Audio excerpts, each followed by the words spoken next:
There's a wolf in my time machine. The old extension cage had no fine controls, but that hardly mattered. It wasn't as if Svetz was chasing some peculiar, extinct animal. Rotchen had told him to take whatever came to hand. Svetz guided the cage back to pre-industrial America, somewhere in mid-continent, around 1000 anti-atomic era. Few humans, many animals. Perhaps he'd find a bison. And when he pulled himself to the window, he looked out upon a vast, white land. Svetz had not planned to arrive in midwinter. Briefly, he considered moving into the time stream again and using the interrupter circuit. Try another date. Try his luck again. But the interrupter circuit was new, untried, and Svetz wasn't about to be the first man to test it. Besides which, a trip into the past cost over 1 million commercials. Using the interrupter circuit would nearly double that. Rotchen would be displeased. Svetz began freezing to death the moment he opened the door. From the doorway the view was all white, with one white bounding shape far away. Svetz shot it with a crystal of soluble anesthetic. He used the flight stick to reach the spot. Now that it was no longer moving, the beast was hard to find. It was just the color of the snow, but for its open red mouth and the black pads on its feet. Svetz tentatively identified it as an Arctic wolf. It would fit the vivarium well enough. Svetz would have settled for anything that would let him leave this frozen wilderness. He felt uncommonly pleased with himself. A quick, easy mission. Inside the cage, he rolled the sleeping beast into what might have been a clear plastic bag, and sealed it. He strapped the wolf against one curved wall of the extension cage. He relaxed into the curve of the opposite wall, as the cage surged in a direction vertical to all directions. Gravity shifted oddly. A transparent sack covered Svetz's own head. Its lip was fixed to the skin of his neck. Now Svetz pulled it loose and dropped it. The air system was on. He would not need the filter sac. The wolf would. It could not breathe industrial-age air. Without the filter sac, to remove the poisons, the wolf would choke to death. Wolves were extinct in Svetz's time. Outside, time passed at a furious rate. Inside, time crawled. Nestled in the spherical curve of the extension cage, Svetz stared up at the wolf, who now seemed fitted into the curve of the ceiling. Svetz had never met a wolf in the flesh. He had seen pictures in children's books, and even the children's books had been stolen from the deep past. Why should the wolf look so familiar? It was a big beast, possibly as big as Hanville Svetz, who was a slender, small-boned man. Its sides heaved with its panting. Its tongue was long and red, and its teeth were white and sharp. Like the dogs, Svetz remembered. The dogs in the vivarium, in the glass case labeled Dog, Contemporary. Alone of the beasts in the vivarium, the dogs were not sealed in glass for their own protection. The others could not breathe the air outside. The dogs could. In a very real sense, they were the work of one man. Lawrence Wash Porter had lived near the end of the industrial period, between 50 and 100 post-atomic era, when billions of human beings were dying of lung diseases, while scant millions adapted. Porter had decided to save the dogs. Why the dogs? His motives were obscure, but his methods smacked of genius. He had acquired members of each of the breeds of dog in the world, and bred them together over many generations of dog and most of his own lifetime. There would never be another dog show. Not a pure-bred dog was left in the world. But hybrid vigor had produced a new breed. These, the ultimate mongrels, could breathe industrial-age air, rich in oxides of carbon and nitrogen, scented with raw gasoline and sulfuric acid. The dogs were behind glass because people were afraid of them. Too many species had died. The people of 1100 post-atomic were not used to animals. Wolves and dogs. Could one have sired the other? Svetz looked up at the sleeping wolf and wondered. He was both like and unlike the dogs. Dogs grinned out through the glass and wagged their tails when children waved. Dogs liked people. But the wolf, even in sleep. Svetz shuddered. Of all the things he hated about his profession, this was the worst. The ride home. Staring up at a strange and dangerous extinct animal. The first time he'd done it, a captured horse had seriously damaged the control panel. On his last mission, an ostrich had kicked him and broken 3 ribs. The wolf was stirring restlessly, and something about it had changed. Something was changing now. The beast's snout was shorter, wasn't it? Its forelegs lengthened peculiarly. Its paws seemed to grow and spread. Svetz caught his breath. Svetz caught his breath and instantly forgot the wolf. Svetz was choking, dying. He snatched up his filter sack and threw himself at the controls. Svetz stumbled out of the extension cage, took 3 steps, and collapsed. Behind him, invisible contaminants poured into the open air. The sun was setting in banks of orange cloud. Svetz lay where he had fallen, retching, fighting for air. There was an outdoor carpet beneath him, green and damp, smelling of plants. Svetz did not recognize the smell, did not at once realize that the carpet was alive. He could not have cared at that point. He knew only that the cage's air system had tried to kill him. The way he felt, it had probably succeeded. It had been a near thing. He had been passing 30 post-atomic when the air went bad. He remembered clutching the interrupter switch, then waiting. The foul air stank in his nostrils and caught in his throat and tore at his larynx. He had waited through 20 years, feeling every second of them. At 50 post-atomic, he had pulled the interrupter switch and run choking from the cage. 50 PA. At least he had reached industrial times. He could breathe the air. It was the horse, he thought without surprise. The horse had pushed its wickedly pointed horn through Svetz's control panel 3 years ago. Maintenance was supposed to fix it. They had fixed it. Something must have worn through. The way he looked at me every time I passed his cage, I always knew the horse would get me, Svetz thought.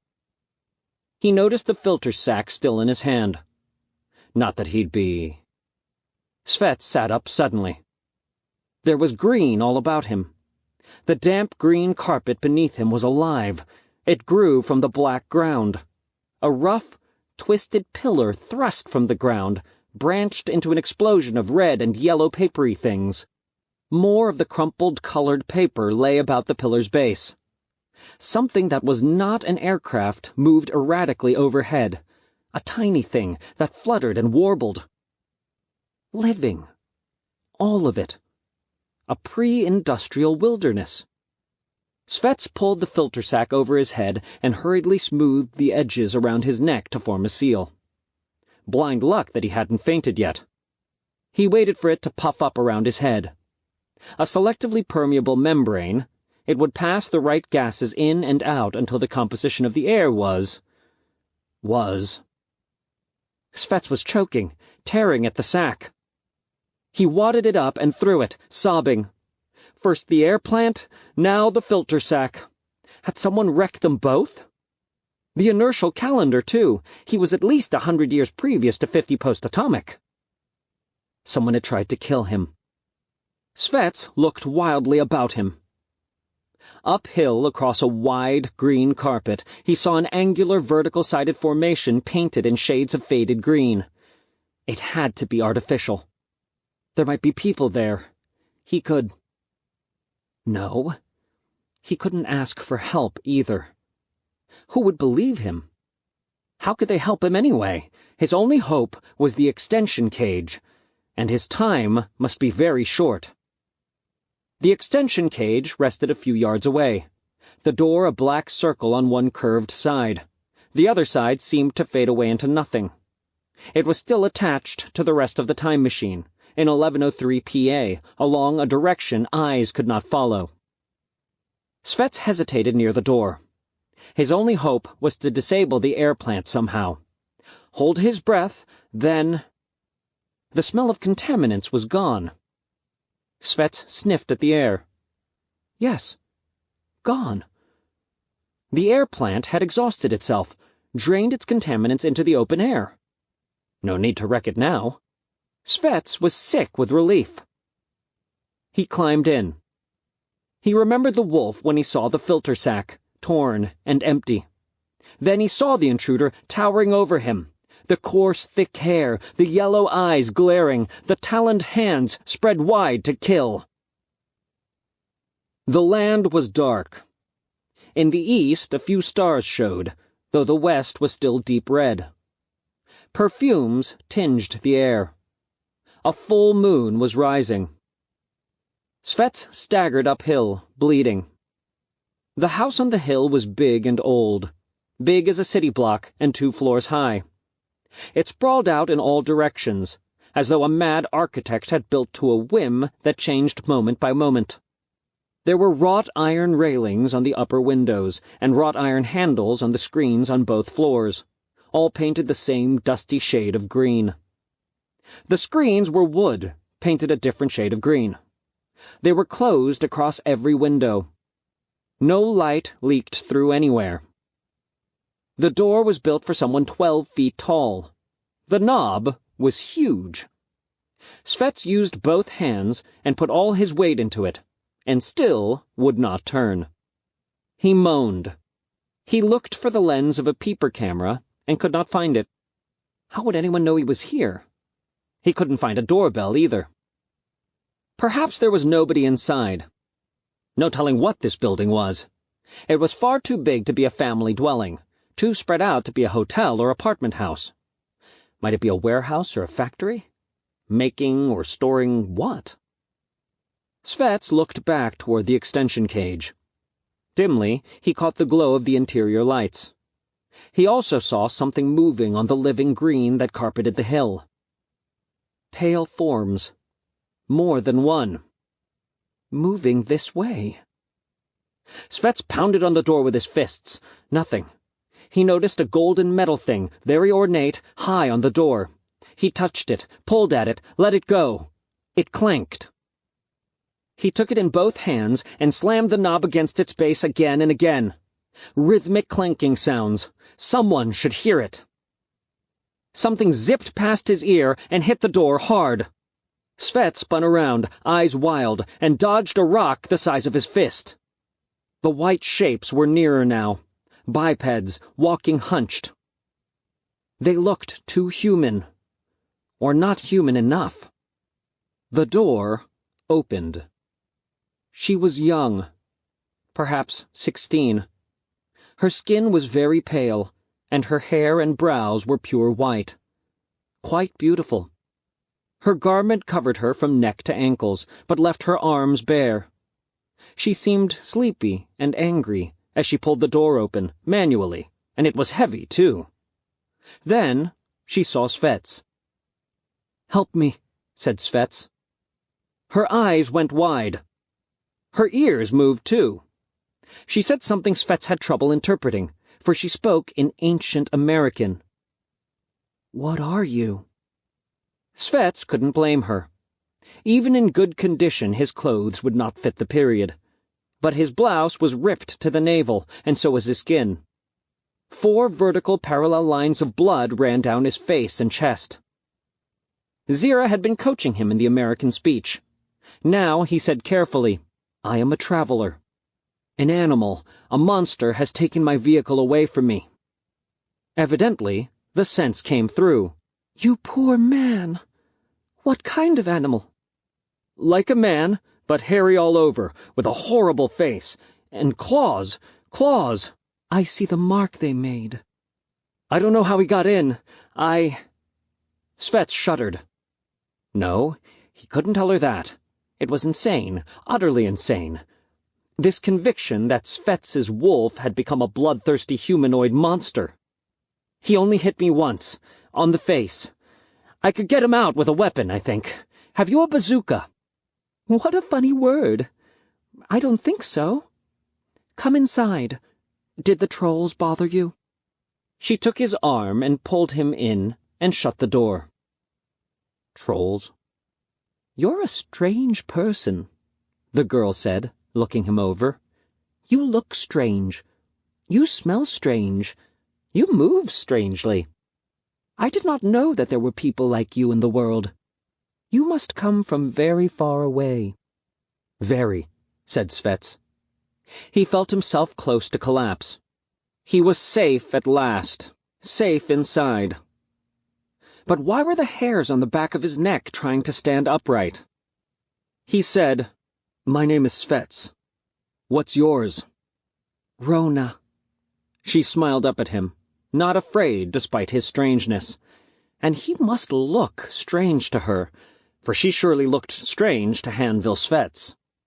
Her skin was sheet white, and her rich white hair would better have fit a centenarian.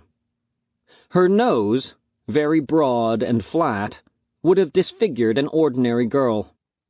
Somehow it fit Rona's face well enough. But her face was most odd, and her ears were too large, almost pointed, and her eyes were too far apart, and her grin stretched way back, and Svetz liked it. Her grin was curiosity and enjoyment, and she was not a bit too wide. The firm pressure of her hand was friendly, reassuring, though her fingernails were uncomfortably long and sharp. "You should rest, Svetz," she said. "My parents will not be up for another hour, at least. Then they can decide how to help you. Come with me. I'll take you to a spare room." He followed her through a room dominated by a great rectangular table and a double row of high-backed chairs. There was a large microwave oven at one end, and beside it a platter of red things. Roughly conical they were, each about the size of a strong man's upper arm, each with a dot of white in the big end. Svetz had no idea what they were, but he didn't like their color. They seemed to be bleeding. "Oh!" Rona exclaimed. "I should have asked. Are you hungry?" Svetz was, suddenly. "Have you dole yeast?" "Why, I don't know the word." "Are those dole yeast?" "They are all we have. We'd better forget it." Svetz's stomach lurched at the thought of eating something that color, even if it turned out to be a plant. Rona was half supporting him by the time they reached the room. It was rectangular and luxuriously large. The bed was wide enough, but only 6 inches off the floor, and without coverings. She helped him down to it. "There's a wash basin behind that door, if you find the strength. Best you rest, Svetz. In perhaps 2 hours I will call you." Svetz eased himself back. The room seemed to rotate. He heard her go out. How strange she was. How odd he must look to her. A good thing she hadn't called anyone to tend him. A doctor would notice the differences. Svetz had never dreamed that primitives would be so different from his own people. During the 1,000 years between now and the present, there must have been massive adaptation to changes in air and water, to DDT and other compounds in food, to extinction of food plants and meat animals, until only dole yeast was left, to higher noise levels, less room for exercise, greater dependence on medicines. Well, why shouldn't they be different? It was a wonder humanity had survived at all. Rona had not feared his strangeness, nor cringed from the scratches on his face and chest. She was only amused and interested. She had helped him without asking too many questions. He liked her for that. He dozed. Pain from deep scratches, stickiness in his clothes made his sleep restless. There were nightmares. Something big and shadowy, half man and half beast, reached far out to slash his face, over and over. At some indeterminate time he woke completely, already trying to identify a musky, unfamiliar scent. No use. He looked about him, at a strange room that seemed even stranger from floor level. High ceiling. One frosted globe, no brighter than a full moon, glowed so faintly that the room was all shadow. Wrought iron bars across the windows, black night beyond. A wonder he'd wakened at all. The pre-industrial air should have killed him hours ago. It had been a futz of a day, he thought. And he shied from the memory of the thing in the extension cage. The snarling face, pointed ears, double row of pointed white teeth. The clawed hand reaching out, swiping down. The nightmare conviction that a wolf had turned into that. It could not be. Animals did not change shape like that. Something must have gotten in while Svetz was fighting for air. Chased the wolf out. Or killed it. But there were legends of such things, weren't there? 2,000 and 3,000 years old and more. Everywhere in the world were the tales of men who could become beasts. Svetz sat up. Pain gripped his chest, then relaxed. He stood up carefully and made his way to the bathroom. The spigots were not hard to solve. Svetz wet a cloth with warm water. He watched himself in the mirror, emerging from under the crusted blood. A pale, slender young man, topped with thin blonde hair, and an odd distortion of chin and forehead. That must be the mirror, he decided. Primitive workmanship. It might have been worse. Hadn't the first mirrors been two-dimensional? A shrill whistle sounded outside his door. Svetz went to look and found Rona. "Good, you're up," she said. "Father and Uncle Rocky would like to see you." Svetz stepped into the hall and again noticed the elusive, musky scent. He followed Rona down the dark hallway.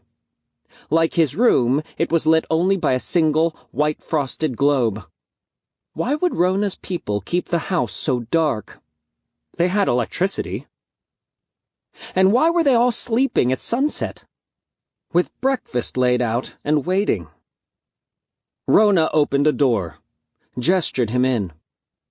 Svetz hesitated a step beyond the threshold. The room was as dark as the hallway. The musky scent was stronger here. He jumped when a hand closed on his upper arm. It felt wrong. There was hair on the palm. The hard nails made a circlet of pressure points, and a gravelly male voice boomed. "Come in, Mr. Svetz. My daughter tells me you're a traveler in need of help." In the dim light, Svetz made out a man and a woman seated on backless chairs. Both had hair as white as Rona's, but the woman's hair bore a broad black stripe. A second man urged Svetz toward another backless chair. He too bore black markings, a single black eyebrow, a black crescent around one ear. And Rona was just behind him. Svetz looked around at them all, seeing how like they were, how different from Hanville Svetz. The fear rose up in him like a strong drug. Svetz was a xenophobe. They were all alike. Rich white hair and eyebrows, black markings, narrow black fingernails, the broad, flat noses and the wide, wide mouths, the sharp white conical teeth, the high, pointed ears that moved, yellow eyes, hairy palms. Svetz dropped heavily onto the padded footstool. One of the males noticed, the larger one, who was still standing. "It must be the heavier gravity," he guessed. "It's true, isn't it, Svetz? You're from another world. Obviously, you're not quite a man. You told Rona you were a traveler, but you didn't say from how far away." "Very far," Svetz said weakly. "From the future." The smaller male was jolted. "The future? You're a time traveler?" His voice became a snarl. "You're saying that we evolve into something like you?" Svetz cringed. "No. Really." "I hope not. What then?" "I think I must have gone sideways in time. You're descended from wolves, aren't you? Not apes. Wolves. Yes, of course. The seated male was looking him over. Now that he mentions it, he does look much more like a troll than any man has a right to. No offense intended, Svetz. Svetz, surrounded by wolfmen, tried to relax, and failed. What is a troll? Rona perched on the edge of his stool. You must have seen them on the lawn. We keep about 30. Plain apes, the smaller male supplied. Imported from Africa, sometime in the last century. They make good watch beasts and meat animals. You have to be careful with them, though. They throw things. Introductions, the other said suddenly. Excuse our manners, Svetz. I'm Flacky Rocky. This is my brother, Flacky Worrell, and Brenda, his wife. My niece, you know. Pleased to meet you, Svetz said hollowly. You say you slipped sideways in time. I think so. A futz of a long way, too, said Svetz. Marooned, gods protect me. It must have been the horse. Rocky broke in. Horse? The horse. 3 years ago, a horse damaged my extension cage. It was supposed to be fixed. I suppose the repairs just wore through, and the cage slipped sideways in time instead of forward, into a world where wolves evolved instead of Homo habilis. Gods know where I'm likely to wind up if I try to go back. Then he remembered. At least you can help me there. Some kind of monster has taken over my extension cage. Extension cage? The part of the time machine that does the moving. You'll help me evict the monster.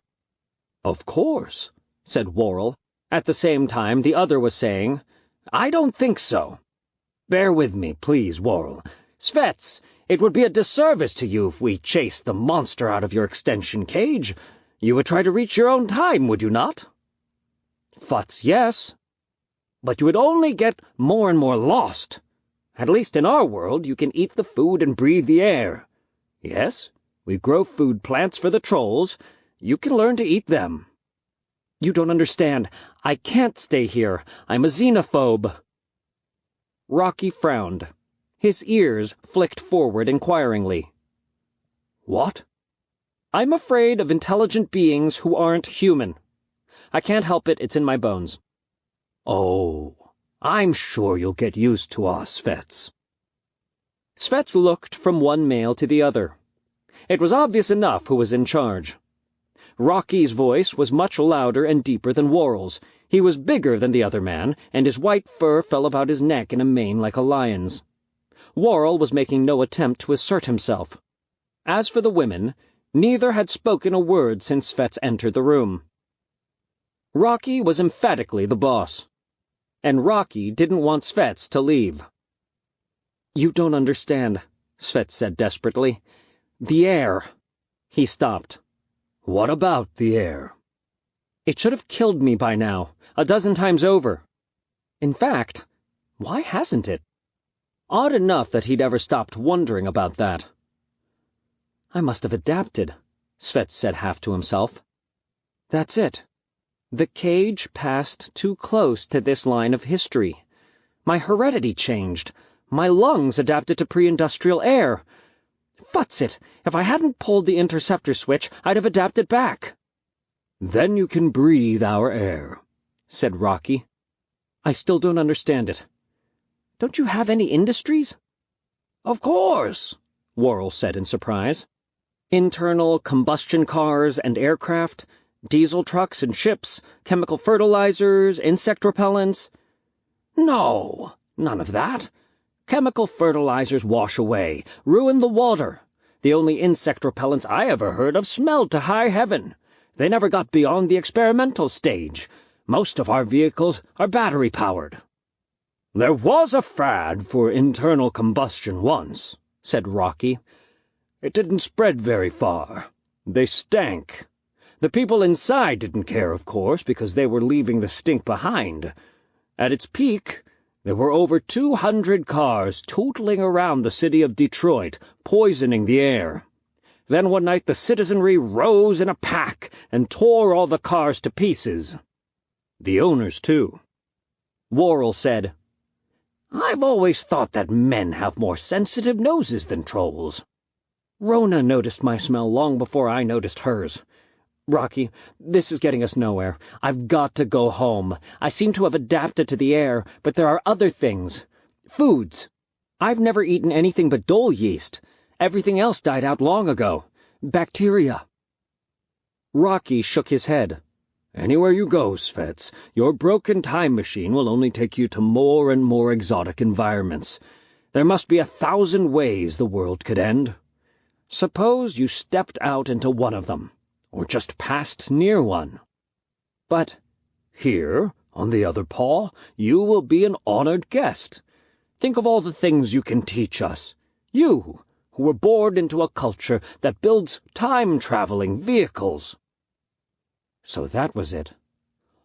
Oh, no, you couldn't use what I know, said Svetz. I'm no mechanic. I couldn't show you how to do anything.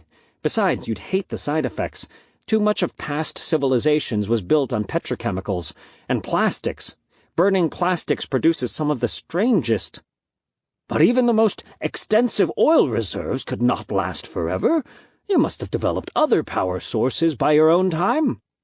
Rocky's yellow eyes seemed to bore right through him. Controlled hydrogen fusion? But I can't tell you how it's done, Svetz cried desperately. I know nothing of plasma physics. Plasma physics? What are plasma physics? Using electromagnetic fields to manipulate ionized gases. You must have plasma physics. No, but I'm sure you can give us some valuable hints. Already we have fusion bombs, and so do the Europeans. But we can discuss that later. Rocky stood up. His black nails made pressure points on Svetz's arm. Think it over, Svetz. Oh, and make yourself free of the house, but don't go outside without an escort. The trolls, you know. Svetz left the room with his head whirling. The wolves would not let him leave. Svetz, I'm glad you're staying, Rona chattered. I like you. I'm sure you'll like it here. Let me show you the house. Down the length of the hallway, one frosted globe burned dimly in the gloom, like a full moon transported indoors. Nocturnal. They were nocturnal. Wolves. I'm a xenophobe, he said. I can't help it. I was born that way. Oh, you'll learn to like us. You like me a little already, don't you, Svetz? She reached up to scratch him behind the ear. A thrill of pleasure ran through him, unexpectedly sharp, so that he half closed his eyes. This way, she said. Where are we going? I thought I'd show you some trolls. Svetz, are you really descended from trolls? I can't believe it. I'll tell you when I see them, said Svetz. He remembered the Homo habilis in the vivarium. It had been a man, an advisor, until the Secretary-General ordered him regressed. They went through the dining room, and Svetz saw unmistakable bones on the plates. He shivered. His forebears had eaten meat. The trolls were brute animals here, whatever they might be in Svetz's world, but Svetz shuddered. His thinking seemed turgid. His head felt thick. He had to get out of here. If you think Uncle Rocky's tough, you should meet the European ambassador, said Rona. Perhaps you will. Does he come here? Sometimes. Rona growled low in her throat. I don't like him. He's a different species, Svetz. Here, it was the wolves that evolved into men. At least, that's what our teacher tells us. In Europe, it was something else. I don't think Uncle Rocky will let me meet him. Or even tell him about me. Svetz rubbed at his eyes. You're lucky. Herr Dracula smiles a lot and says nasty things in a polite voice. It takes you a minute to... Svetz! What's wrong? Svetz groaned like a man in agony. My eyes! He felt higher. My forehead! I don't have a forehead anymore. I don't understand. Svetz felt his face with his fingertips. His eyebrows were a caterpillar of hair on a thick, solid ridge of bone. From the brow ridge his forehead sloped back at 45 degrees, and his chin was gone too. There was only a regular curve of jaw into neck. "I'm regressing. I'm turning into a troll," said Svetz. "Rona, if I turn into a troll, will they eat me?" "I don't know. I'll stop them, Svetz." "No. Take me down to the extension cage. If you're not with me, the trolls will kill me." "All right. But Svetz, what about the monster?" "He should be easier to handle by now. It'll be all right. Just take me there, please." "All right, Svetz." She took his hand and led him. The mirror hadn't lied. He'd been changing even then, adapting to this line of history. First, his lungs had lost their adaptation to normal air. There had been no industrial age here, but there had been no Homo sapiens either. Rona opened the door. Svetz sniffed at the night. His sense of smell had become preternaturally acute. He smelled the trolls before he saw them, coming uphill toward him across the living green carpet. Svetz's fingers curled, wishing for a weapon. 3 of them. They formed a ring around Svetz and Rona. One of them carried a length of white bone. They all walked upright on 2 legs, but they walked as if their feet hurt them. They were as hairless as men. Apes' heads mounted on men's bodies. Homo habilis. The killer plains ape. Man's ancestor. "Pay them no attention," Rona said offhandedly. "They won't hurt us." She started down the hill. Svetz followed closely. "He really shouldn't have that bone," she called back.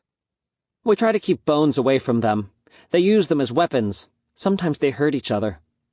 Once, one of them got hold of the iron handle for the lawn sprinkler and killed a gardener with it.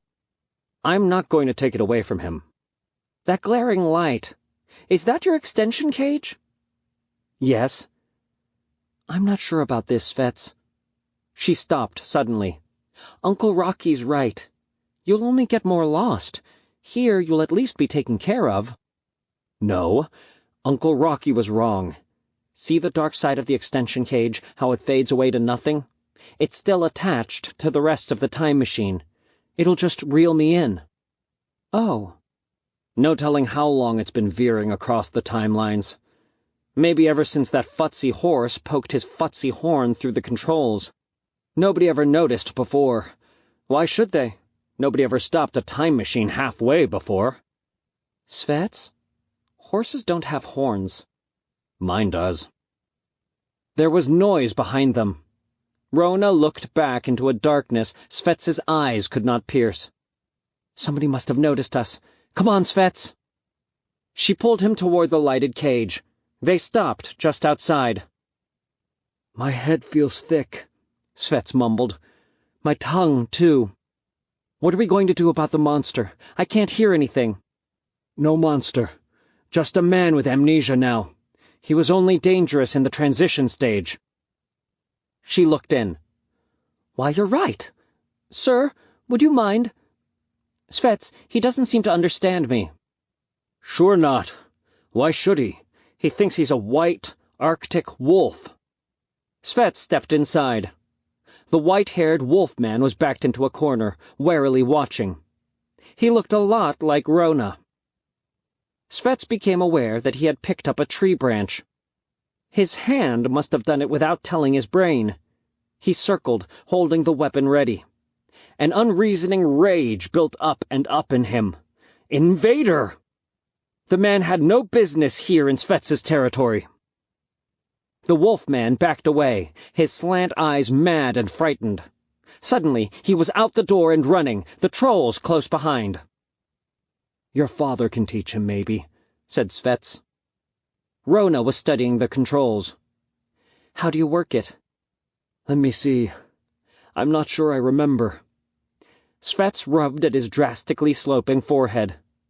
"That one closes the door." Rona pushed it. The door closed. "Shouldn't you be outside?" "I want to come with you," said Rona. "Oh." It was getting terribly difficult to think. Svetz looked over the control panel. Eeny, meeny... That one? Svetz pulled it. Freefall. Rona yipped. Gravity came, vectored radially outward from the center of the extension cage. It pulled them against the walls. "When my lungs go back to normal, I'll probably go to sleep," said Svetz. "Don't worry about it." Was there something else he ought to tell Rona? He tried to remember. "Oh, yes. You can't go home again," said Svetz. "We'd never find this line of history again."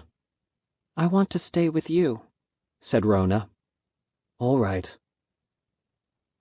Within a deep recess in the bulk of the time machine, a fog formed. It congealed abruptly, and Svetz's extension cage was back, hours late.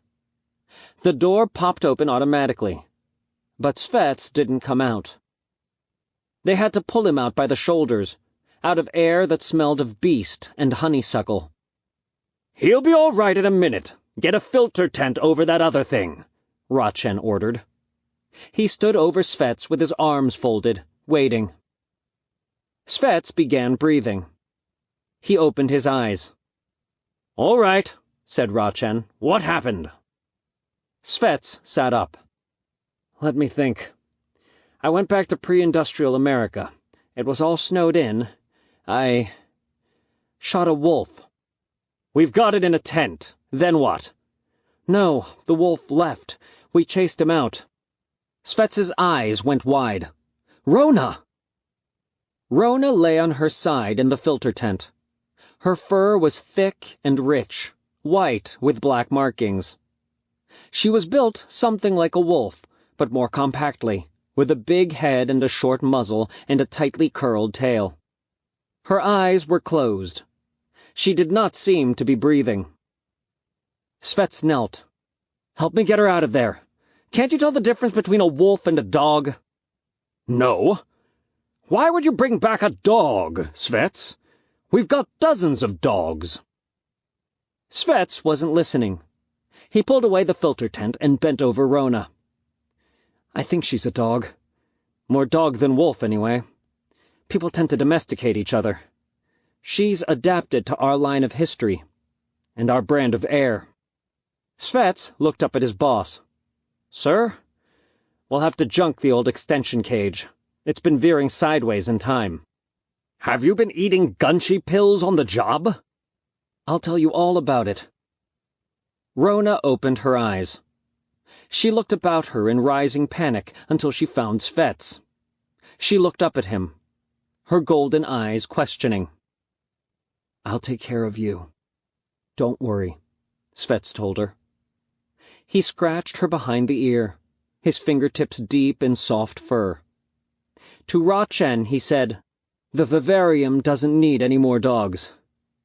She can stay with me." "Are you crazy, Svetz? You live with an animal? You hate animals." "She saved my life. I won't let anyone put her in a cage." "Sure. Keep it. Live with it. I don't suppose you plan to pay back the 2 million commercials she cost us. I thought not."